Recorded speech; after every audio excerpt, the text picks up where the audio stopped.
WBC Lightweight Champion Shakur Stevenson hinamon si WBO Super Featherweight Champion Emmanuel Navarrete in a USA vs Mexico fight. Pahayag ni Shakur Stevenson na ito na daw ang pinakamalaking laban ni Emmanuel Navarrete sa kanyang pro boxing career. Kung mapapansin daw sa mga nakalaban ni Navarrete, si Oscar Valdez pa lang ang pinakamalaking pangalan na nakalaban niya. At hinahamon na ni Shakur Stevenson at pinapaakyat na si Emmanuel Navarrete sa lightweight division. Ginamit na rin ni Navarrete ang kanyang WBO Super Champion status upang lumaban para sa vacant WBO lightweight title. Malinaw na hindi muna si Shakur Stevenson ang makakalaban ni Navarrete. Lalaban muna siya para sa vacant WBO lightweight title. Ngayon, kung magtagumpay si Navarrete, pwedeng-pwede nang ikasa ang magiging laban niya kay Shakur Stevenson para sa unification ng WBC at WBO lightweight title. Madali lang maikasa ang laban nilang dalawa lalo na't parehas hawak ni Bob Arum itong dalawa at parehas silang lumalaban under ng top rank.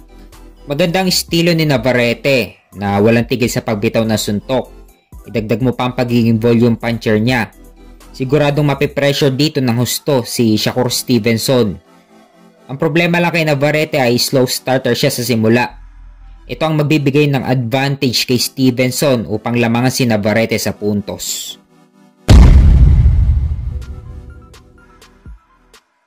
Sa kabilang banda naman, undefeated na may perfect na record na si Verrell Ortiz gustong makakalaban si Unified Welterweight Champion Terence Crawford sa 154-pound Super Welterweight Division. At nagbabalak na rin umakyat si Crawford sa Super Welterweight Division. Matagal nang hinahamon ni Verrell Ortiz si Crawford mula nung nasa welterweight division pa sila lumalaban. Hindi na ikakasa ang laban nilang dalawa dahil nasa poder pa ni Bob Arum itong si Crawford. At hawak naman ng Golden Boy promotion itong si Verrell Ortiz. At ngayon free agent na si Crawford, pwede na siyang lumaban kahit saan. Pero nakadepende pa rin kay Crawford kung sino ang lalabanan niya. Sa ngayon may edad 36 na si Crawford, legacy fight na lang ang habol niya bago tuluyang magretiro. Ang habol sana niya ay makakalaban si undisputed super middleweight champion Canelo Alvarez. Pero hindi naman interesado si Canelo na labanan si Crawford. Kaya ngayon nababakante ng matagal si Crawford, nasasayang yung oras na dapat ay lumalaban siya. Kung hindi available si Canelo, dapat si Haron Ennis na lang ang labanan niya. Kung matalo naman niya si Ennis, siguradong 2-time undisputed champion si Crawford sa welterweight division. Pero hindi madaling kalaban si Haron Ennis, maituturing na high risk low reward ang laban kay Ennis. Dahil kung matalo dito si Crawford, siguradong bagsak ang karir at market value ni Crawford at mababa pa ang kikitain niya dito.